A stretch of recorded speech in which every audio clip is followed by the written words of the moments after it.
Hi, I'm Sharon Kindred, and this is Lifestyles Today in Brevard. You know that old saying, it's so hot you could fry an egg on the sidewalk? It's been that kind of summer in Brevard. Well, things are even heating up indoors too. Let's head to Kaiser University in Melbourne and see what's cooking. Hi there, I'm Autumn Shrum with Florida Today, and I'm here with Chef Durham at the Kaiser University Center for Culinary Arts. Tell us a little bit about the program. What do the students learn here at Kaiser University? Well, actually here they get a full associate's degree, a 2-year degree in culinary arts. They learn everything from front of house, back of house, everything from A to Z it takes to be a chef, be an assistant, to open their own business. As far as classes, they take general education classes with the normal math, English, science to round out the full degree. Right, because the student did bake in the oven, right? Yeah. All right, so we're gonna put a little bit at the bottom so it And doesn't just lay stick. it on top. Just about that size right there, okay?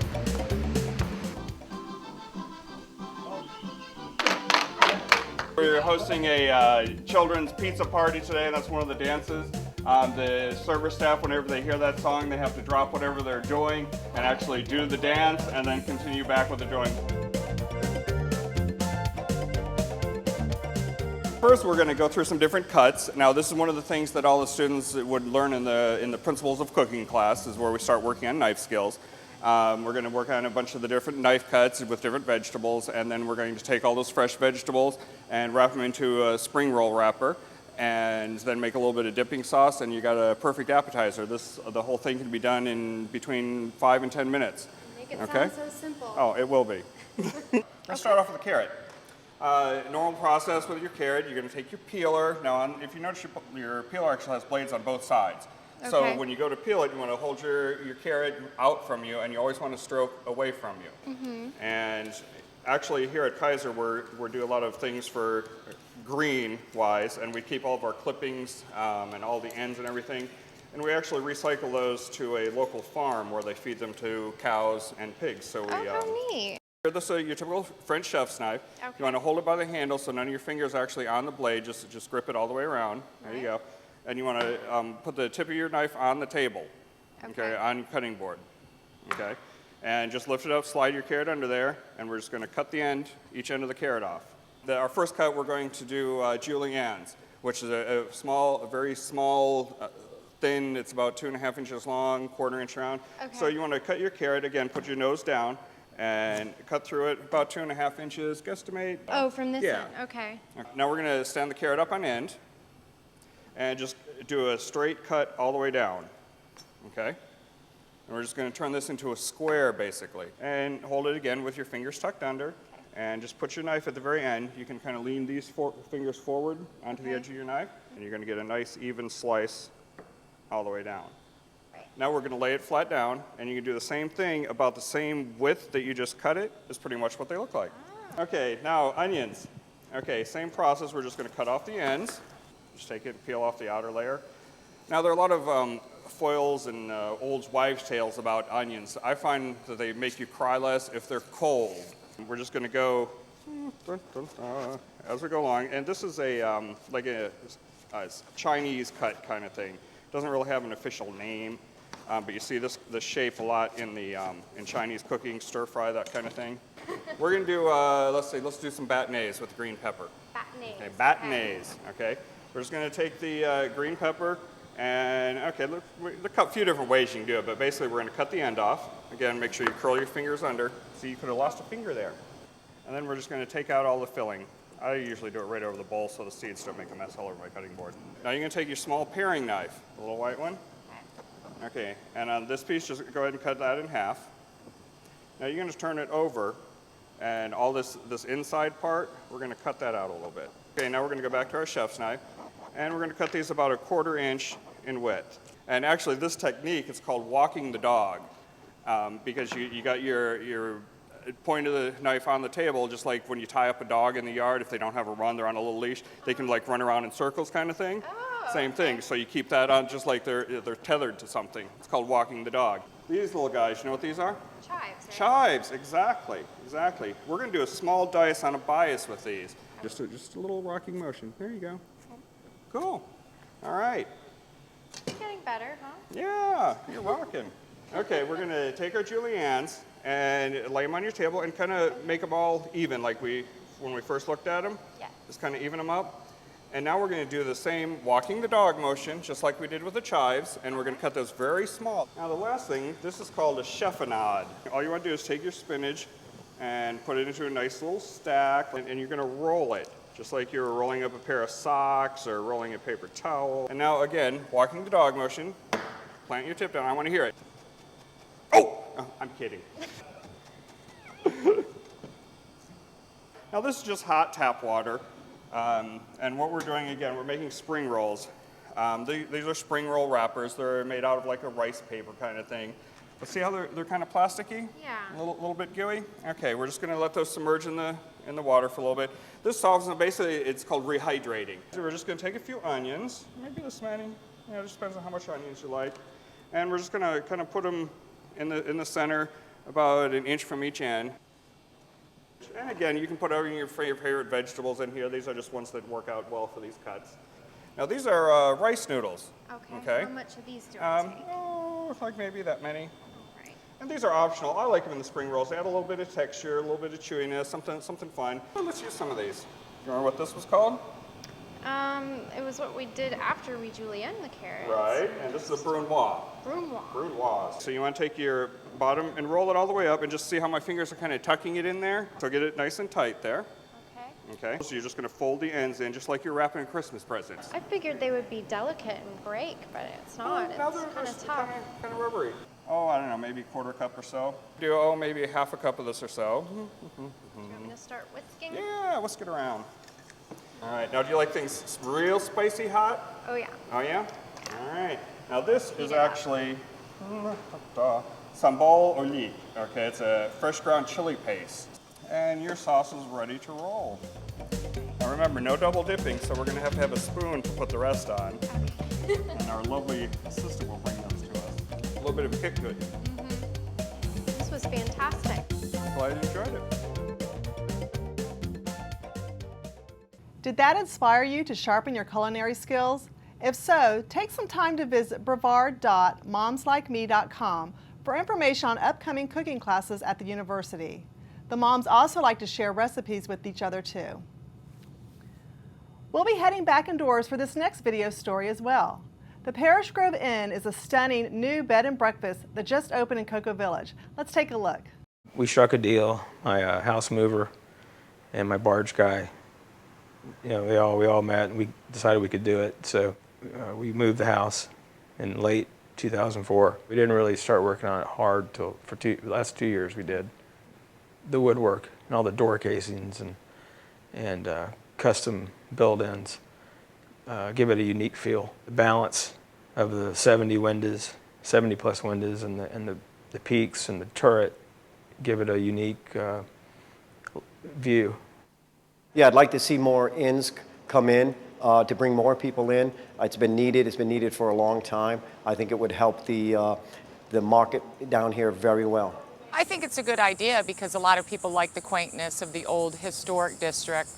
I like it, and that's why I'm here now, walking around. I don't know if it would really draw me so much because we prefer to camp. We do a little more adventure-type travel, but I think it's great, you know, and it's you get kind of a feel for the history of the area. The Parish Grove Inn is located on Delanoy Avenue in scenic Cocoa Village. We wish the owners much success. Have you ever wondered what goes into making beautiful music? Master instrument maker J. Michael McDonald teaches folks how to make guitars. Well, when I started back in the 70s, there was a couple of books, and that's where I started. And now there's a number of Lutheran schools throughout the country. I learned the classical guitar making at Kono Guitar in Japan. They don't actually have a school there, but I just started an email correspondence and said, can I come and observe? And they said, sure. I just find a lot of satisfaction and pleasure in working with wood, the detail work, the craftsmanship. I prefer using a lot of hand tools, chisels, saws. They're fine instruments in their own right. So I enjoy the process of understanding how the tool works, keeping the tool sharp, And seeing that nice razor sharp tool cut through a piece of rosewood is, to me, it's gratifying. The sound can be varied greatly by the different types of woods and the craftsmanship and the work that you put in the guitar. When you get into it and you get molds and heat involved in bending the wood, that's the hardest part, and then it's a matter of going into a form. One of the big mysteries is how to get this guitar to have this arched back on it. When you realize if you create this radius dish, put this in here and line it with sandpaper, and then rotate it back and forth, that creates that radius. The students, make the back, they join this together with the joint, do the bracing, put the bracing on. This is a piece of Sitka spruce, which comes from Alaska. A lot of the good tone woods for the soundboard come from the Pacific Northwest, and they're used by instrument makers worldwide. The students then make all these braces, and we glue these on. I use a technique at Kono, which is called a go deck, using bamboo go bars. See it? It looks like it dims more in. Right. It's a different shape. It's called an orchestra model versus yours is a dreadnought. Yours doesn't have as deep a curves in here. And yours is bigger on the bottom. It's very difficult to locate the holes on the back of the headstock because the way our pattern is, we locate them on the front. Who's first? Monte? Keep going.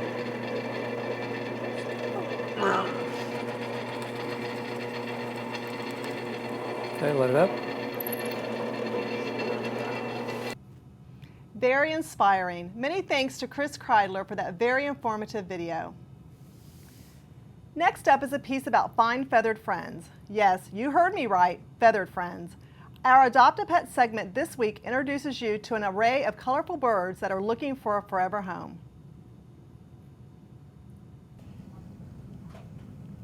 Hi, I'm Susie Fleming Leonard. I have with me my coworker Luann Mandeville, and we are joined today by Lou Apple with the Mars, which is a bird rescue organization. And I have Cuddles here on my shoulder. And Luann, who is your friend that you have? I have Harley, and I have a nice relationship, don't we? Yes. And Lou, you have a gorgeous... This is Snoopy. Will you give me a kiss? No kisses when I want them. No, never on cue. Oh, there it goes. Kiss? Anyway, this is Snoopy, one of our blue and gold macaws, which we have more of at the rescue. And, oh, sorry. You want a kiss?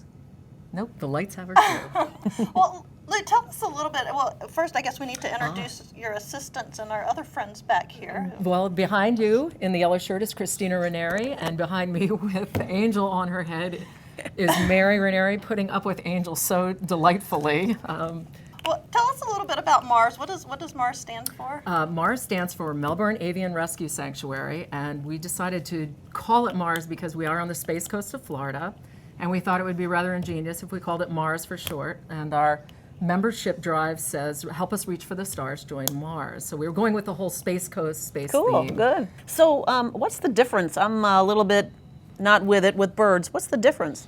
Well, every bird has their own unique personality, and the thing is with the macaws, they're all, even though some of them look alike, they're all completely different. And then also with the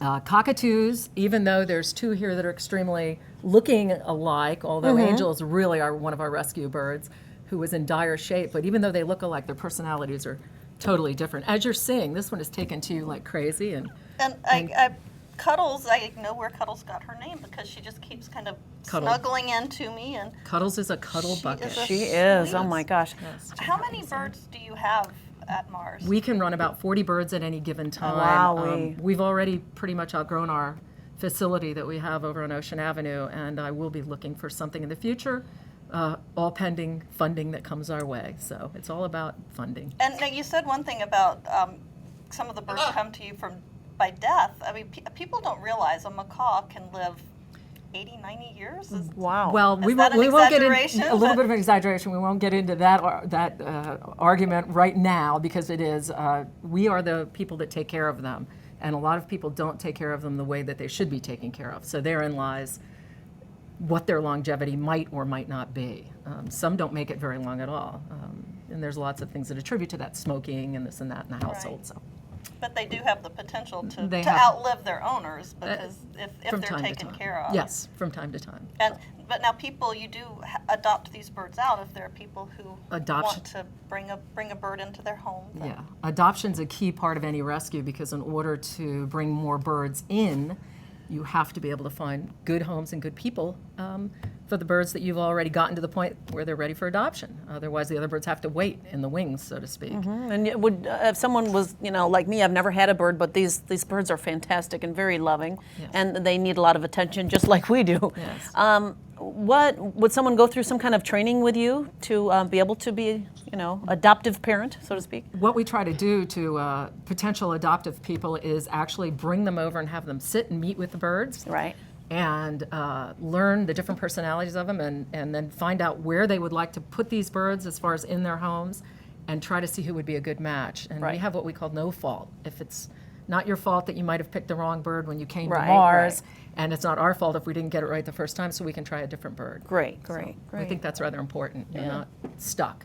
So what if people wanted more information about Mars and about some of these beautiful birds? Well, they should can they go? contact us at 725-8800, or they can go directly to our website, which is www.marsparrots.org, and contact us through there as well. Okay, Okay. great.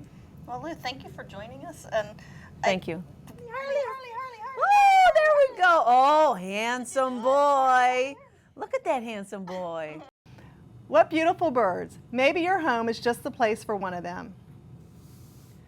To honor the 40th anniversary of the moon landing, a special website, floridatoday.com/moonlanding, has been set up to display photos and videos of Apollo 11.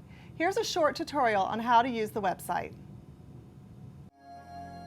Welcome to Moon Landing Memories.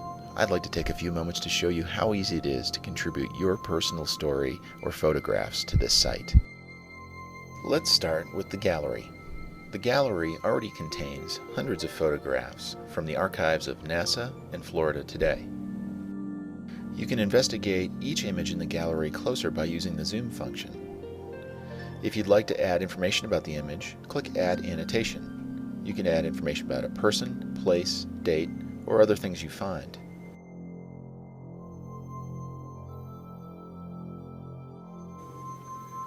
If you would like to remove your annotation after you're done, either click Remove or Delete.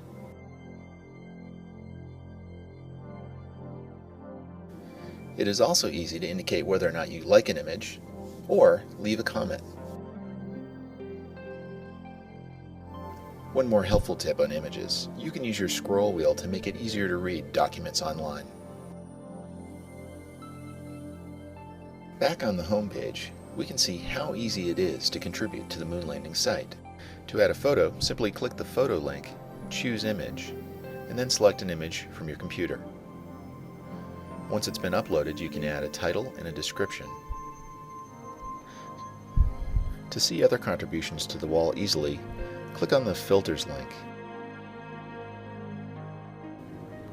Here we can see someone added a link about the history of the Saturn V rocket. There's also a growing collection of videos being added to the moon landing site. Just click on the Multimedia gallery and select any of the movies. What makes Moon Landing Memories even more unique is that you have access to all of the Florida Today archives from 1969 and years beyond.